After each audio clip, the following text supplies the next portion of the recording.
Today I wanted to talk about Disney dining. And actually I think I'm going to be doing like a little mini series on it because that's kind of where my mind is right now with planning my own trip. So I was thinking maybe I could help some of you and give you some updates on some things. So today I wanted to talk about the updated dining plan prices as well as how to determine if it's worth it for you. So first, the updated dining plan prices. Okay, so for the quick service dining plan for ages 3 to 9, the cost was $20.18. It is now $20.99. For ages 10 and up, the quick service dining plan was $46.34, and the new price is $48.20. For Disney dining, or plus dining, same thing. The cost for ages 3 to 9 was $24.22. Now it is $24.94. For ages 10 and up, it was $67.33. It is now $69.37. And for deluxe dining, ages 3 to 9 was $37.62. It is now $38.74. And for deluxe dining for ages 10 and up, it was $103.57, and it is now $106.69. Now these prices are all per person per night of stay.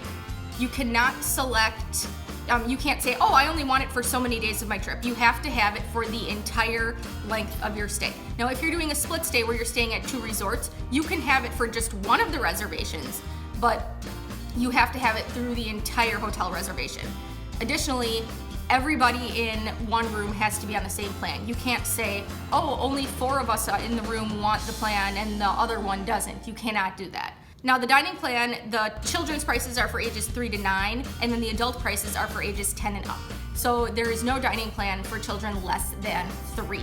So they can either share your plate, or at a buffet you can make a small plate for a child that's less than 3, or you can purchase something out of pocket for them, but there is not a dining plan for them.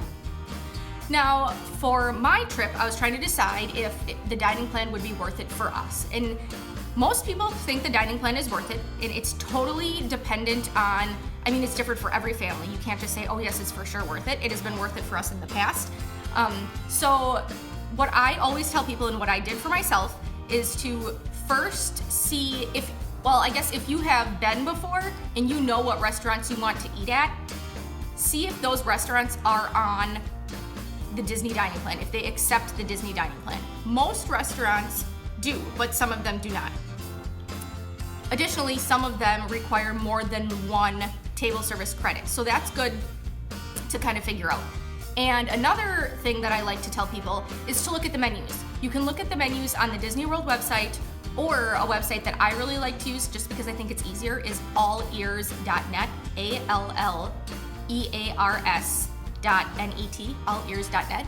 And you can go and look at their restaurants, and they're all separated by park and resort. So you can see what restaurants are all over Disney World, and then you can click on them and then see their menus. And I think that's really great because especially if you've never been before, you can go and see what kind of foods you think that your family will be eating.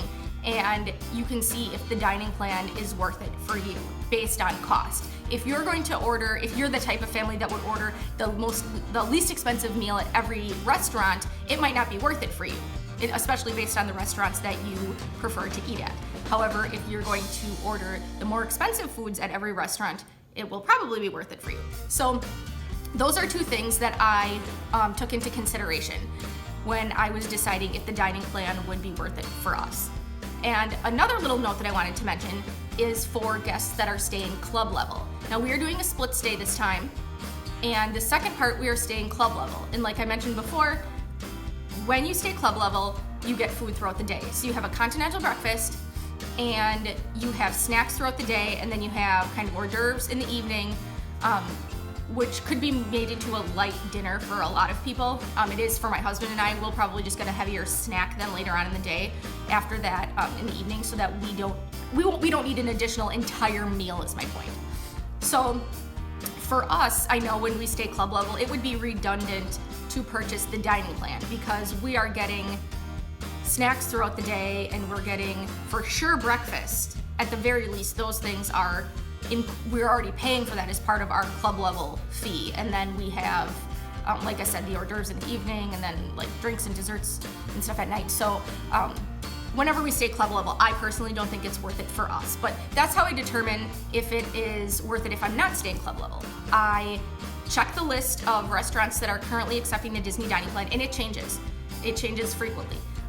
And check the menus to see what I would like to order and how much it costs. And then based on the prices, I determine if it is worth it for us.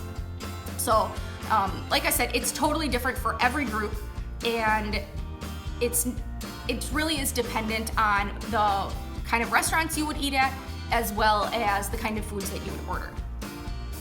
So hopefully that makes sense, and hopefully you guys found this helpful, and I'll see you next time. Bye guys.